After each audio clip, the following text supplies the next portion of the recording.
கர்த்தருடைய பரிசுத்த நாமம் மகிமை பெறுவதாக. God's holy name be glorified. இந்த நாளிலும் கூட நாம் அனைவரும் கூடி ஆராதிக்கும்படியாக கர்த்தர் செய்த கிருபை மகா பெரியது. Even today God being gracious that we all gather to worship the Lord here in church. இந்த நாளில் உங்களோடு கூட இணைந்து இப்படிப்பட்ட ஆராதனையை கூட சேர்ந்து ஆராதிப்பது எனக்கு மிகுந்த மகிழ்ச்சியை தருகிறது. Even I'm glad that I am able to join with you all to worship our Lord Almighty. It's pleasing to me. இன்றைக்கு பிதாவினுடைய சித்தம், அந்த சித்தத்தை மீறி வாழ்கிறவருடைய வாழ்வில் அதனுடைய விளைவுகளும் என்ன என்பதை நாம் முதல் ஆராதனையிலும் இரண்டாவது ஆராதனையில் பிதாவின் சித்தம் செய்வதனால் வரும் அந்த செய்கிற மனுஷனும் அவனுடைய வாழ்வும் வருகிற நன்மைகள் பலன்களும் என்ன என்று சொல்லி நம்ம தியானிக்க இருக்கிறோம். Even today in the first service we are going to meditate the consequences and result that those who don't do the will of the Father, and then second services what's the good and blessing that we receive when we do the will of the Father. We are going to meditate on it. மத்தேயு சுவிசேஷம் 7ஆம் அதிகாரம் 21வது வசனத்தை ஆதாரமாக வைத்து நாம் இந்த தியானத்தை செய்கிறோம். Matthew chapter 7:21, by keeping that verse as a base we are going to meditate today's topic. பரலோகத்தில் இருக்கிற என் பிதாவின் சித்தத்தை செய்கிறவனே பரலோக ராஜ்யத்தில் பிரவேசிப்பானே அல்லாமல் என்னை நோக்கி கர்த்தாவே கர்த்தாவே என்று சொல்லுகிறவன் அதில் பிரவேசிப்பதில்லை. பரலோகத்தில் இருக்கிற பிதாவினுடைய சித்தத்தை செய்கிறவன் எவனோ அவனே இந்த பரலோக ராஜ்யத்தில் என்ன செய்கிறான்? பிரவேசிக்கிறான். Even the verse is clear, the one who does the will of the God Father who is in heaven, he only can attain the blessing of the eternal thing. ஆதியாகமம் 2ஆம் அதிகாரம் 16ஆம் 17ஆம் வசனத்தை நாம் பார்க்கும்போது ஆதியிலே தேவன் அவருடைய சித்தப்படி வாழ்கிற வாழ்க்கையையும் மனுஷனுடைய சித்தப்படி தன் இஷ்டப்படி வாழ்கிற வாழ்க்கையையும் அங்கே அந்த தெரிந்தெழுப்பி கொடுத்திருக்கிறதை நாம் பார்க்க முடியும். Even in Genesis chapter 2 we can see how the life would be the one who commit themselves to the will of God. So it is clearly mentioned in that scriptures. தேவனாகிய கர்த்தர் மனுஷனை நோக்கி நீ தோட்டத்தில் உள்ள சகல விருட்சத்தின் கனியையும் புசிக்கவே புசிக்கலாம், ஆனாலும் நன்மை தீமை அறியத்தக்க விருட்சத்தின் கனியை புசிக்க வேண்டாம், அதை நீ புசிக்கும் நாளில் சாகவே சாவாய் என்று கட்டளையிட்டார். கர்த்தர் ஏதேன் தோட்டத்திலே ஆதாமை ஏவாளை விடும் பொழுது அங்கே ஒரு நிபந்தனை ஆண்டவர் அங்கே வைக்கிறதை பார்க்கிறோம்.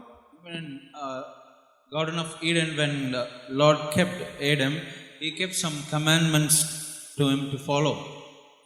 தோட்டத்தில் உள்ள எல்லா விருட்சத்தின் கனிகளையும் நீங்கள் புசிக்கலாம். Even in the garden all the fruits you can eat. ஆனால் இந்த இடத்துல இருக்கிற நன்மை தீமையை அறியத்தக்கதான கனியை மாத்திரம் நீங்கள் என்ன செய்யக்கூடாது? புசிக்க கூடாது. The Lord said you should not supposed to eat this particular fruit of this which is make you to know what is good and evil. இப்படி தேவன் சொன்னதின் முகாந்திரம் என்ன? The reason behind it for what God said here is இவனுடைய தெரிந்தெடுப்பு, இவன் எதை தெரிந்து கொள்ளுகிறான் எதை செய்கிறான் என்பதை அறியும்படிக்கே நம்முடைய தேவன் அப்படி செய்தார். Even God is keeping two options before Adam what he is going to choose. விளக்கப்பட்ட வேண்டாம் என்று சொன்ன காரியத்தை செய்கிறானா, Whether is he doing the one which God said not to do? அதே தோட்டத்துல தான் ஜீவ விருட்சமும் இருந்துச்சு. Even in the same garden there was a fruit of life.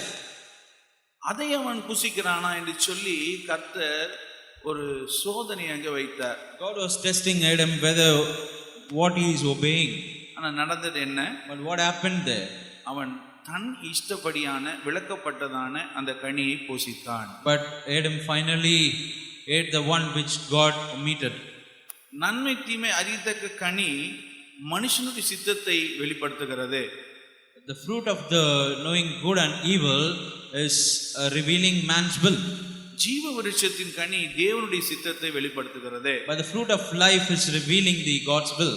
அன்றைக்கே மனிதன் பிதாவினுடைய சித்தத்தை மீறி நடக்கிறவனாய் இருந்தபடினாலே சாபமும் பாவமும் மனுஷனுக்குள்ளே வந்தது. Even long ago, in that particular day, man committed himself to do not to do the will of God, so sin came in this world.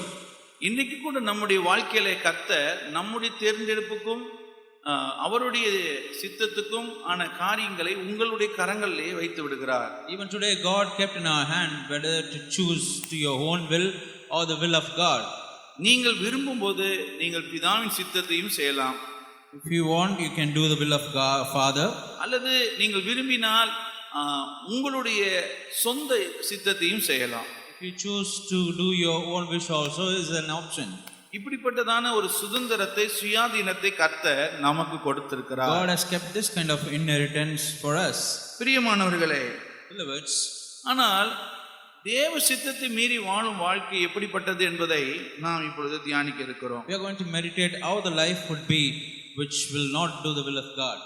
இந்த காரியத்தை நாம் தியானிக்கும்படி லூக்கா 15ஆம் அதிகாரத்துக்கு நாம் போகும்படியாக நாம் இருக்கிறோம். Let us turn to Luke chapter 15 to meditate about this.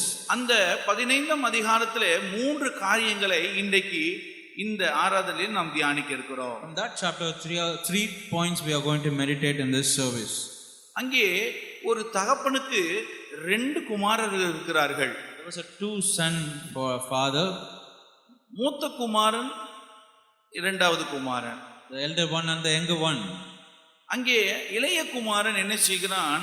அவனுடைய பங்கை பிரித்து கேட்டு அதை எடுத்துக்கொண்டு தன் இஷ்டப்படி செலவழிக்கிறான். The younger one wants to divide his portion and he wants to live a luxurious and lustful life. எல்லா ஆஸ்திகளையும் அழித்து துன்மார்க்கமான ஜீவனம் பண்ணி பின்பு மனஸ்தாபப்பட்டு மனம் திரும்பி தகப்பனிடத்தில் வருகிறான். He wasted all the wealth of his father. He lived in a wicked sin, and then again he repented and coming to his father.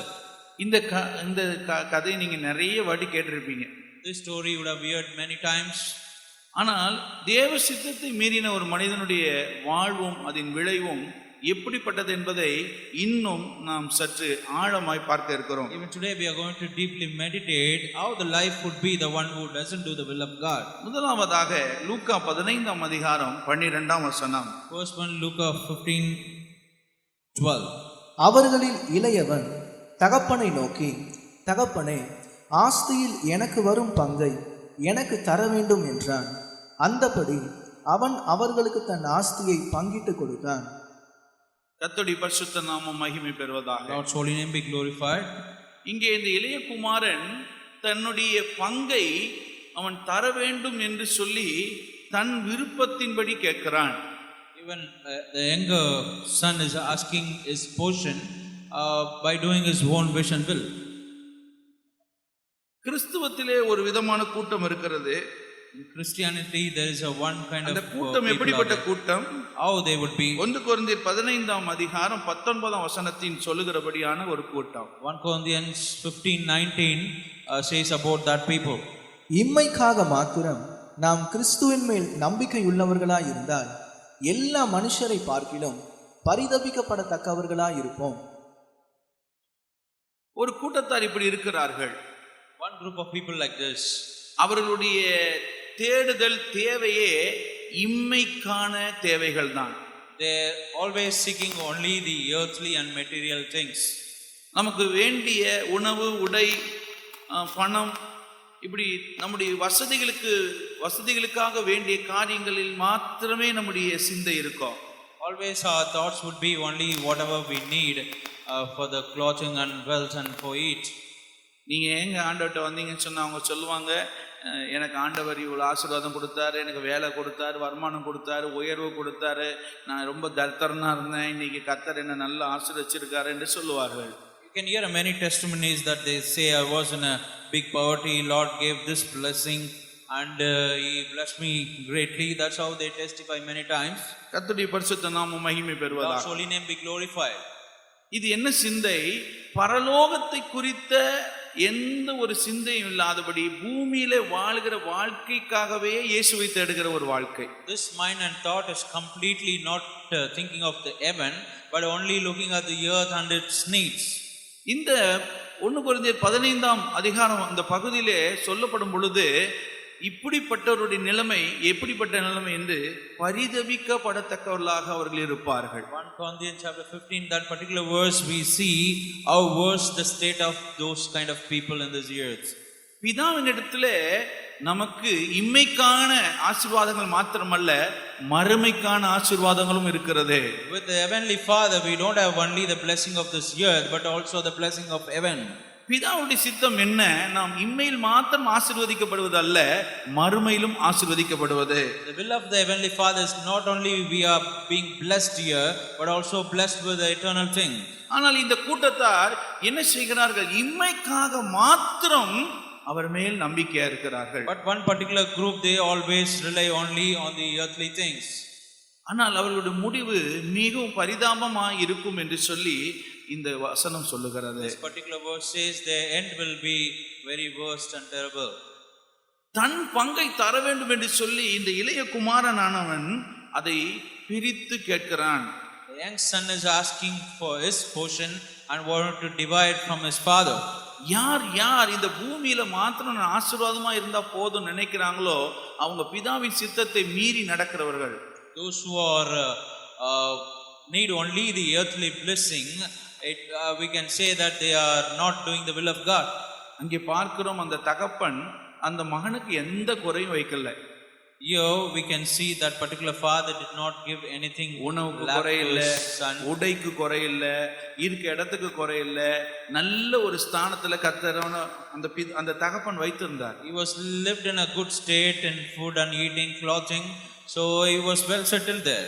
ஆனாலும் தன் விருப்பப்படி வாழ முடியாதபடினாலே அவன் தன் பங்கை என்ன செய்கிறான்? பிரித்து கேட்கிறான்.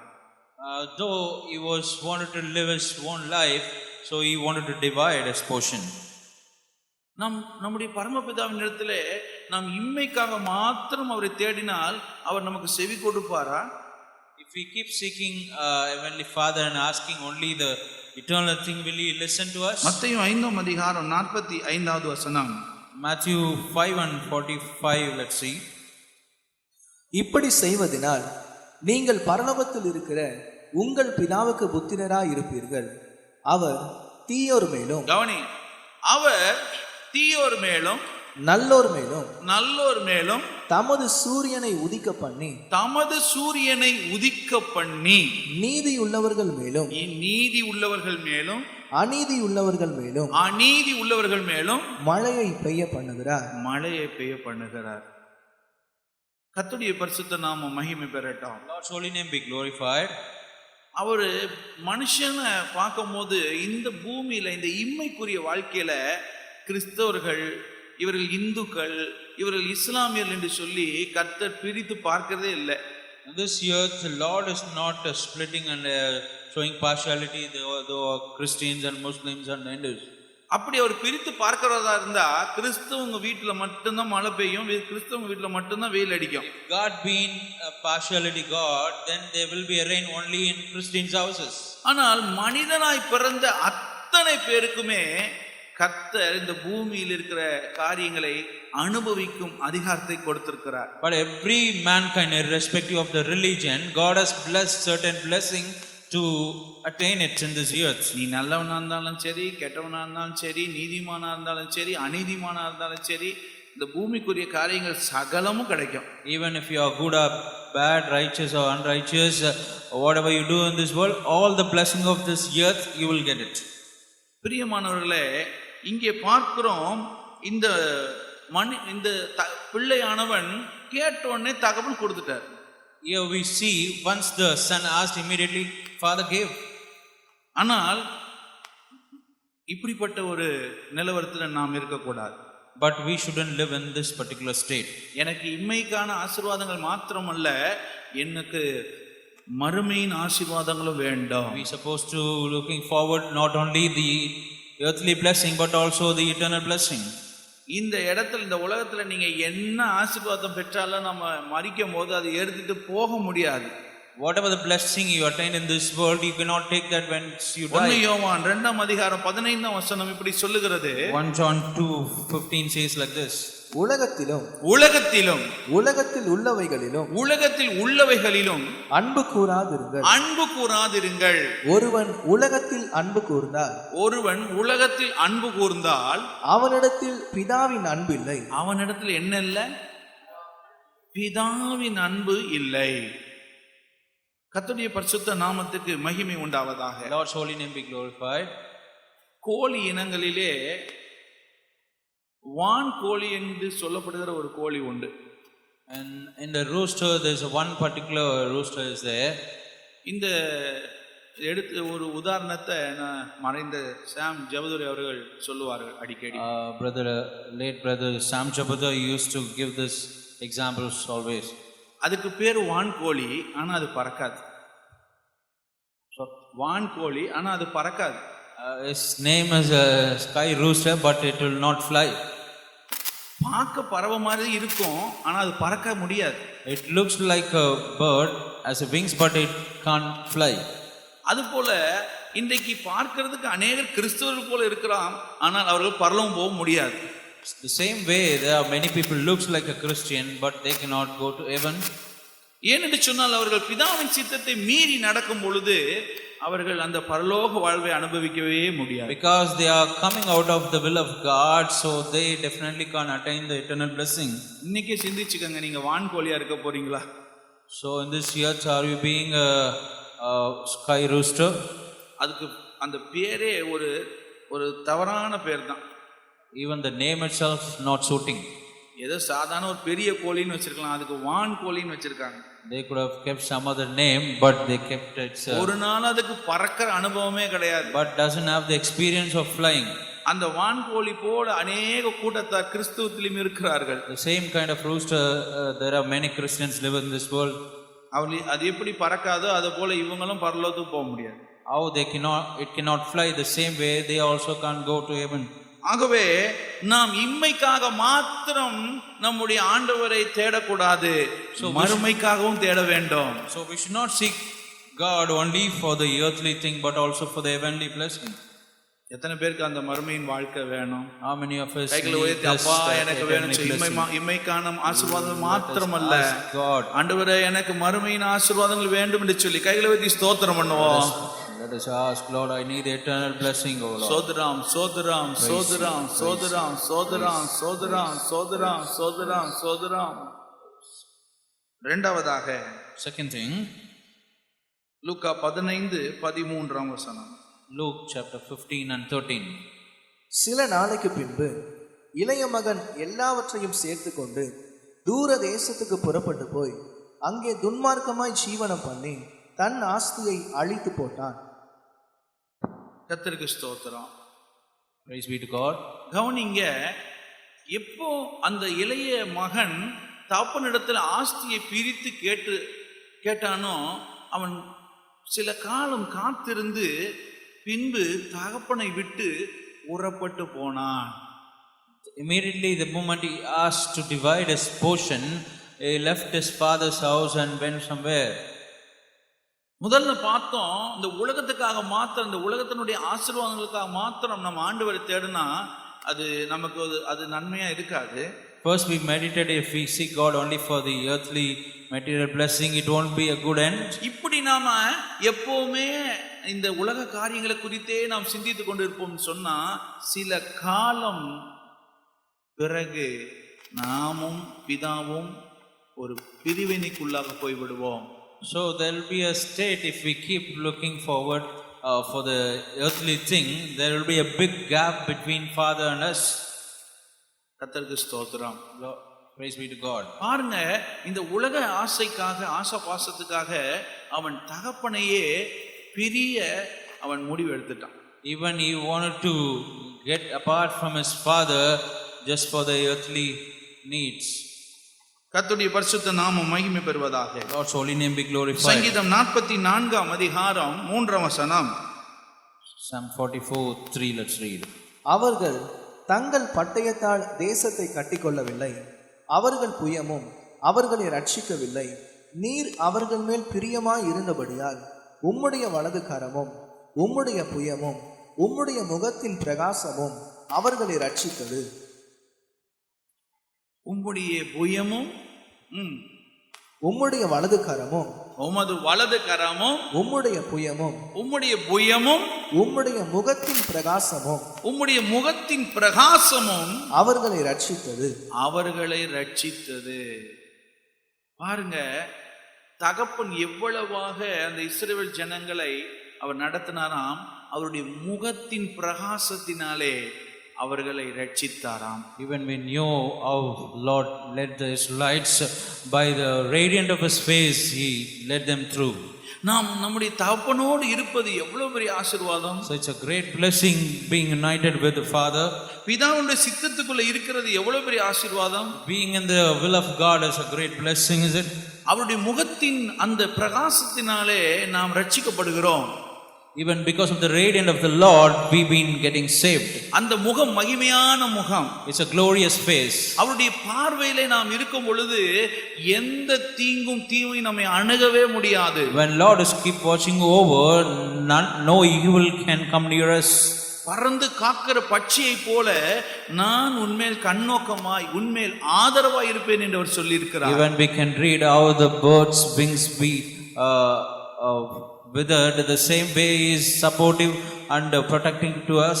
ஆனால் இந்த இளைய குமாரனோ தன் இஷ்டப்படி வாழ்வதற்கு அவன் எப்படி ஜீவிச்சான் பார்த்தீங்கன்னா துன்மார்க்கமாய் ஜீவித்தான். The young son completely lived in a wicked way. வாசிங்க. சில நாளைக்கு பின்பு இளைய மகன் எல்லாவற்றையும் சேர்த்து கொண்டு தூர தேசத்துக்கு புறப்பட்டு போய் அங்கே துன்மார்க்கமாய் ஜீவனம் பண்ணி தன் ஆஸ்தியை அழித்து போட்டான். துன்மார்க்கமான ஜீவியம். He was completely lived in a wickedful life. மனுஷனுடைய சுய சித்தம் எப்படிப்பட்ட ஜீவித்தை செய்ய வைக்கிறது? The one will of a man leads only to this kind of thing. அது துன்மார்க்கமான ஜீவியம். Finally leads us to the wickedful life. சொந்த இச்சைகளை நிறைவேற்றுவதற்காக ஜீவிக்கிற ஒரு துன்மார்க்க ஜீவியம். It is fulfilling the own lustful desire. It's a wicked way.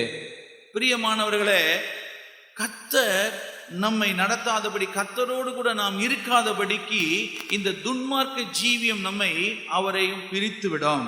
This wickedful life is make us depart from Lord's will and even with his relationship.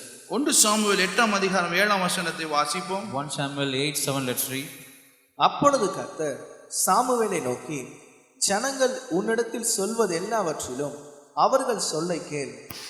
அவர்கள் உன்னை தள்ளவில்லை, நான் அவர்களை ஆளாதபடிக்கு என்னைத்தான் தள்ளினார்கள். இஸ்ரேல் ஜனங்களை எகிப்திலிருந்து கொண்டு வந்த நாள் முதல் கர்த்தரே அவர்களை நடத்தி கொண்டிருந்தார். Even from the day God delivered Israelites, he only led them throughout. ஆனால் இவர்கள் கடந்து வந்த தேசங்களில் எல்லாம் இவர்கள் ஒரு சிஸ்டத்தை பார்க்கறாங்க. என்னன்னா, ஒரு ராஜா, ஒரு நாட்டுக்குன்னா ஒரு ராஜா இருக்கிறான்.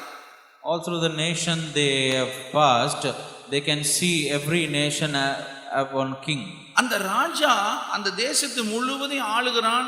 அவன் தான் எல்லாவற்றுக்கும் உத்தரவு இடுகிறான், கட்டளை கொடுக்கிறான். அதன்படி தான் அந்த தேசம் நடக்கிறது. There is a king in every city and whatever he rules and reigns, whatever he say, that's how the nation and city works.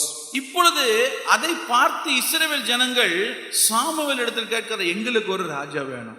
By looking at them, even Israelites asking Samuel, Lord, we need one king. இது சாமுவேலுடைய பார்வையிலே ரொம்ப ஒரு வேதனையான காரியமா இருந்தது. But in the sight of Samuel, it was so grieved things. Samuel அழுது கொண்டே இரவெல்லாம் அழுது கொண்டே இருந்தார். He was kept on crying. கர்த்தர் சாமுவேல் இடத்தில் வந்தார்.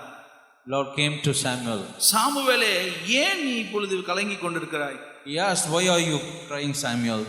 அவர்கள் உன்னை தள்ளவில்லை, அவர்களை ஆளாதபடி அவர்கள் என்னை தள்ளிவிட்டார்கள். They are not setting you apart, but they are keeping me away because they don't want me to rule them.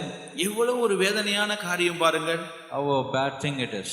பிதாவின் சித்தத்தை மறுக்கிறவர்கள் என்ன செய்கிறார்கள்? பிதாவினுடைய கட்டளைக்கு கீழ்ப்படிய கூடாதபடிக்கு தன் சுய சித்தத்தை செய்ய விருப்பமுற்றவர்களாக இருக்கிறார்கள். Those who refuse the will of the heavenly Father, they immediately trying to do their own will in their life. பிரியமானவர்களே, கர்த்தர் தான் எப்பொழுதும் நம்மை ஆள வேண்டும்.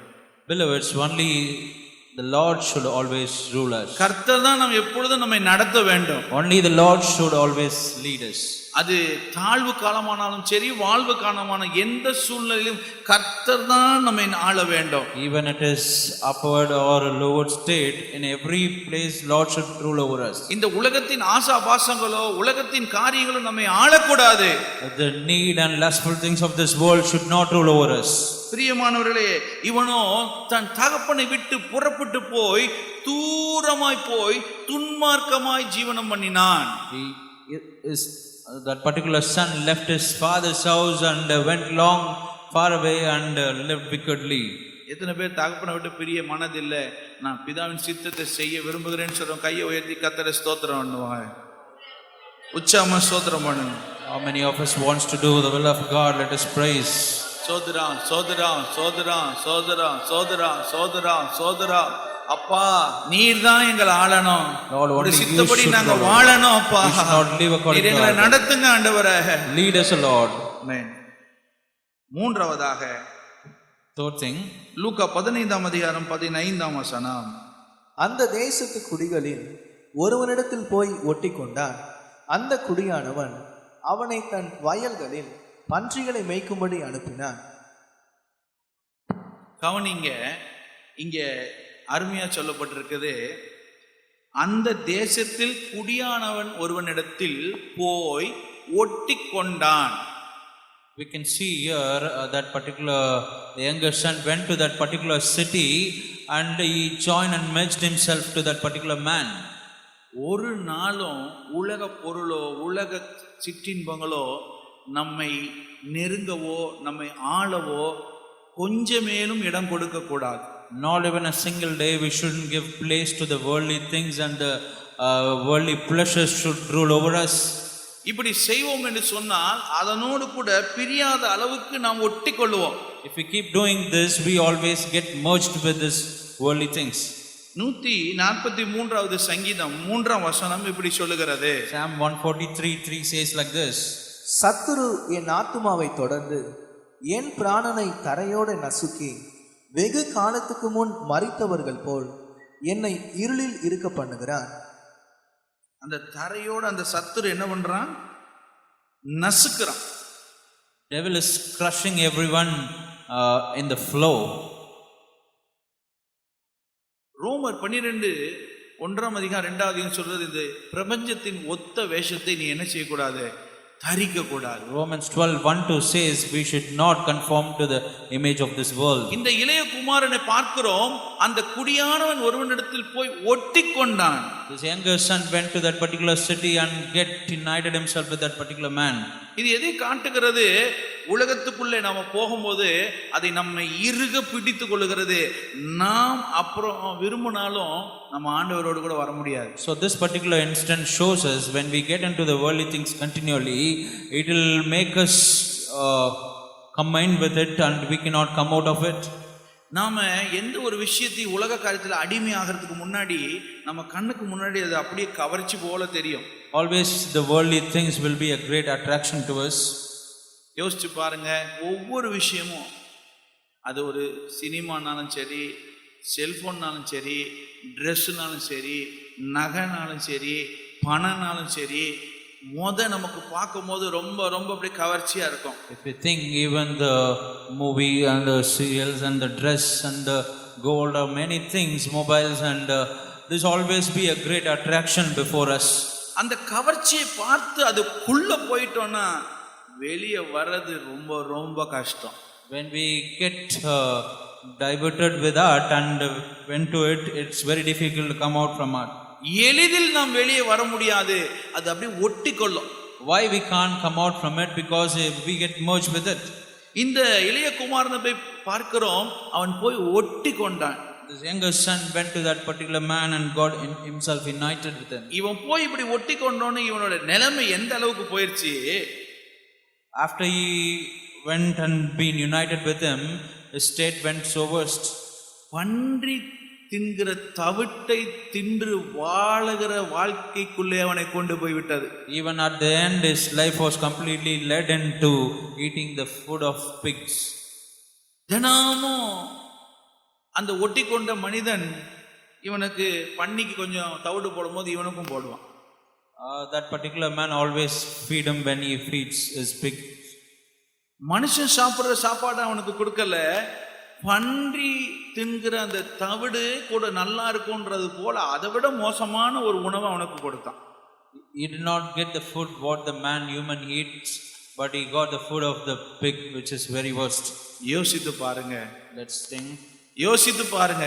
Let's think about it. இந்த உலகத்தோடு நாம் ஒத்து வாழக்கூடாது. We should not conform with the image of this world. பிதாவுடைய சித்தத்தை மீறிவிட்டால் இந்த உலகம் நம்மை அப்படியே இழுத்துக்கொள்ளும். If we come out of the will of the God, definitely the world will attract and make yourself to இந்த it. உலகத்திலே ரெண்டு விதமான இழுக்கும் சக்திகள், ஈர்ப்பு சக்திகள் இருக்கிறது. There are two kind of gravity forces there in this world. ஒன்று மேலிருந்து நம்ம இழுக்கிற ஒரு சக்தி. The one is gravitize ourselves from above. அதுதான் நம் பரமபிதாவினுடைய அந்த கரம். That is only the saving power of the Heavenly Father. எப்பொழுதும் அது நம்மை மேலே நோக்கி தான் இழுக்கும். Always it wants us to lift us up. இன்னொரு சக்தி இருக்கிறது. There's another power. அது இந்த உலகத்தினாலே வருகிற அதிபதியினுடைய கரம். That's about the age of this world, devil's hand. இவனுடைய வேலை என்ன தெரியுமா? What's his work? யாரெல்லாம் மேலே எறும்புறாங்களோ அவங்களெல்லாம் கீழே இழுத்து கீழே தள்ளுறது தான். Whoever want to focus above, he always trying them to put them down. அந்த உலகத்தின் அதிபதியுடைய நோக்கம் என்ன? The world ruler of this age, ஒருவரும் மேலே நோக்கி போக கூடாது. none of them should go to heaven. யோவான் 14ஆம் அதிகாரம் 30ஆம் வசனம். John 14:30. Let's see. இனி நான் உங்களுடனே அதிகமாய் பேசுவதில்லை, இந்த உலகத்தின் அதிபதி வருகிறான், அவனுக்கு என்னிடத்தில் ஒன்றும் இல்லை. இந்த வசனத்தின் பிற்பாடு கர்த்தர் சிலுவை பாடுகளுக்கு பட்டு மரித்து உயிரோடு எழுந்து அவர் பரலோகத்துக்கு எடுத்துக்கொள்ளப்படுகிறதை குறித்து அவர் சொல்லுகிறார், நான் பரத்துக்கு ஏறி போவேன், அவனிடத்தில் எனக்கு ஒன்றும் இல்லை. Jesus saying here, after all his crucifixion and his father's will, I am going ascending to the heaven. I have nothing to deal with the devil.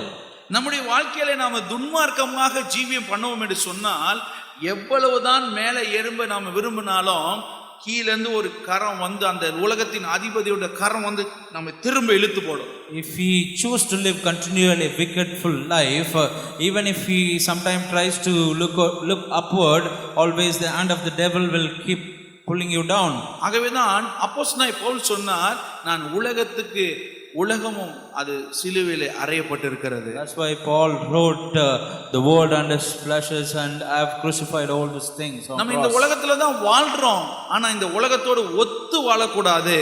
We live in this world only, but we should not conform to the image of the world. இந்த உலகத்துல நம்ம வாழ்ந்தாலும் நாம் மண்ணுக்குரியவர்கள் அல்ல, விண்ணுக்குரியவர்கள் என்கிற ஒரு சிந்தை நம்மிடத்தில் எப்பொழுது இருக்க வேண்டும். So we need to have the continuous thinking in our mind. Even if we live in this world, we are not belong to it, but we belongs to heaven.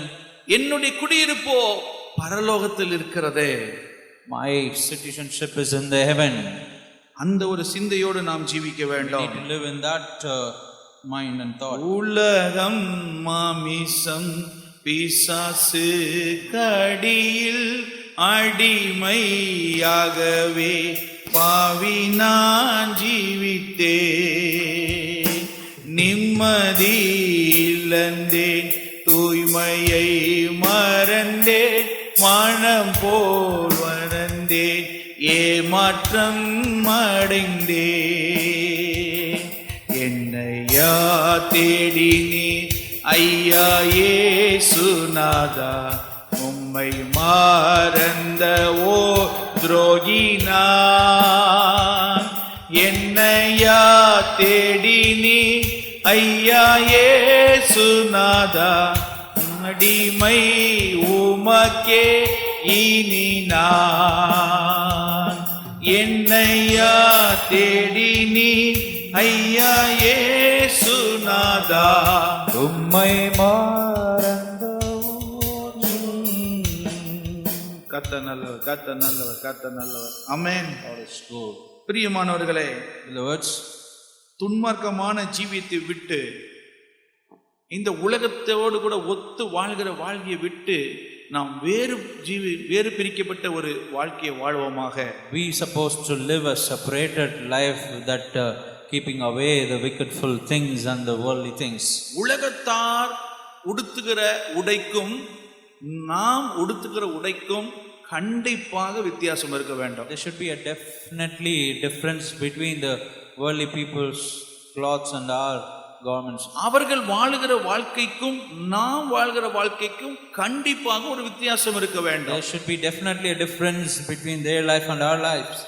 உலகத்தாருடைய சுபாவத்துக்கும் நம்முடைய சுபாவத்துக்கும் கண்டிப்பாக வித்தியாசம் இருக்க Their வேண்டும். nature and our nation definitely should differ.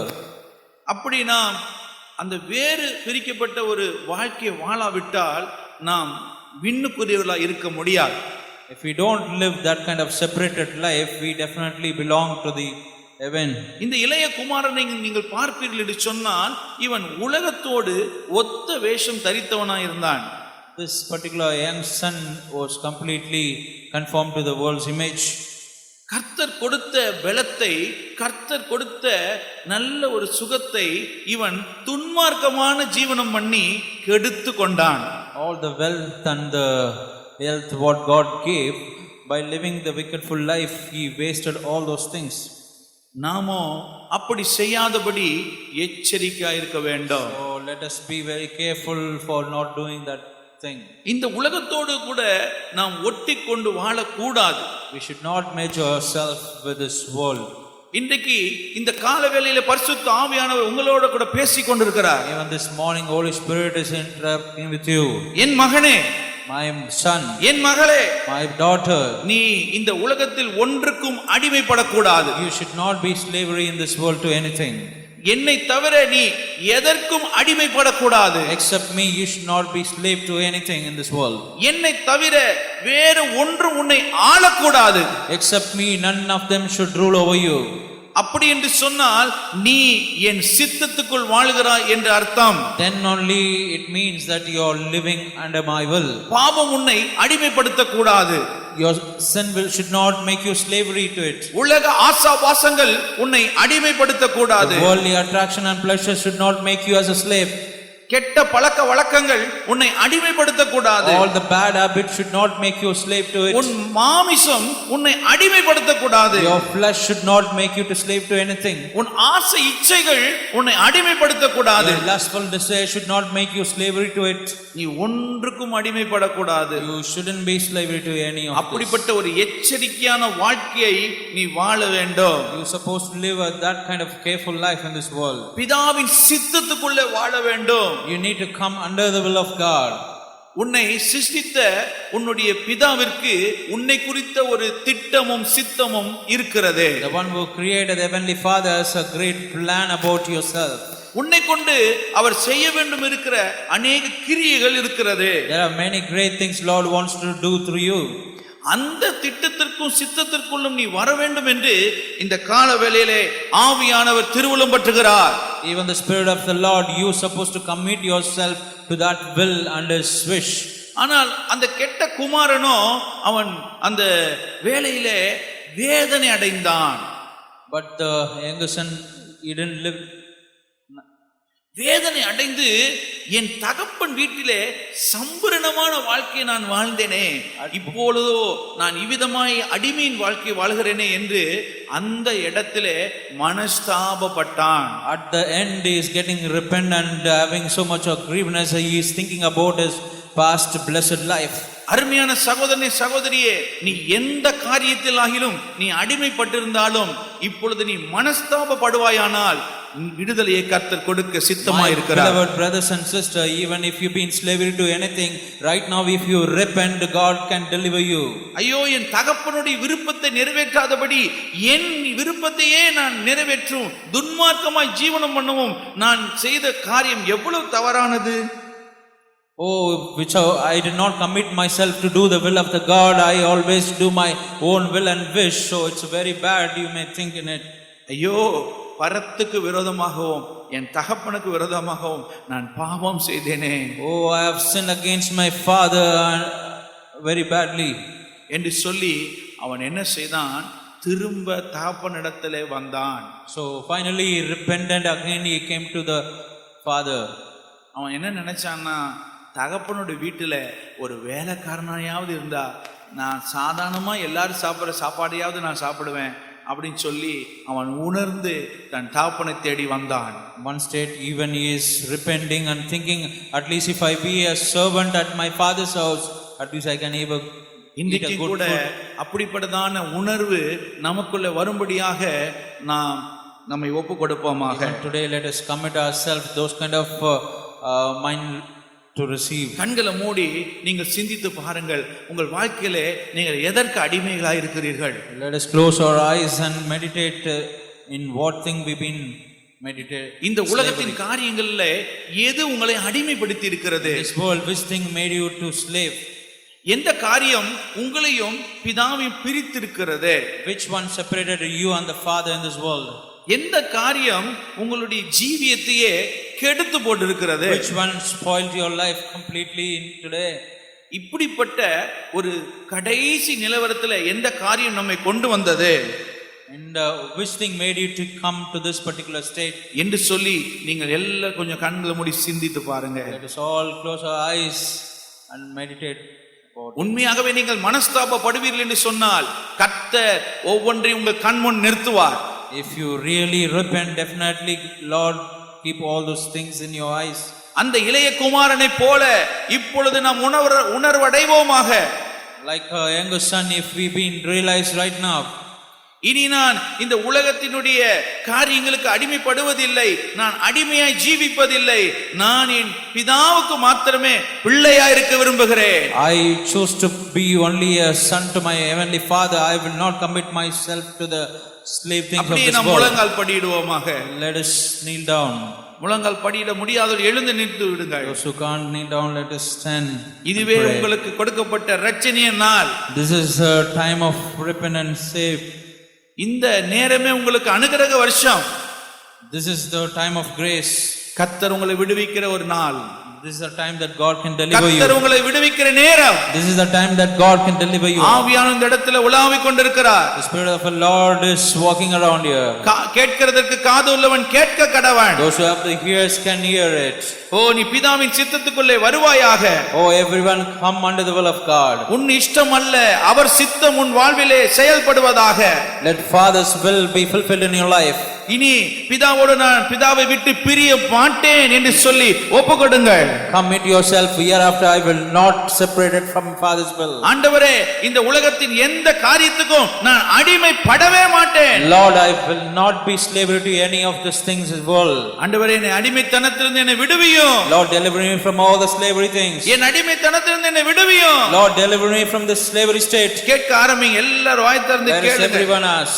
ஓ, யார் யார் தொடப்பட்டீர்களோ, யார் யாரோட ஆண்டவர் பேசினாரோ அவர்கள் எல்லாரும் ஒப்பு கொடுத்து ஜெபிங்க. Those who been touched and God spoke to all commit yourself and ask God and pray.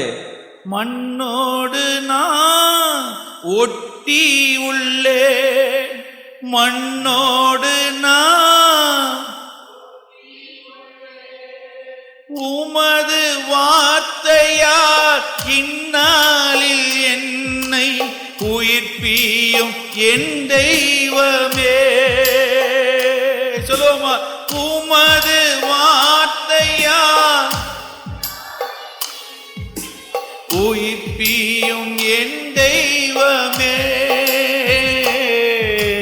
முடியாது முடியாது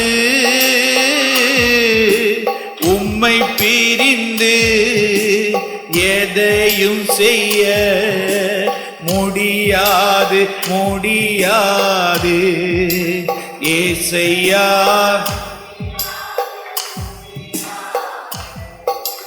முடியாது முடியாது உம்மை பிரிந்து. ஜெபிக்க ஆரம்பிங்க.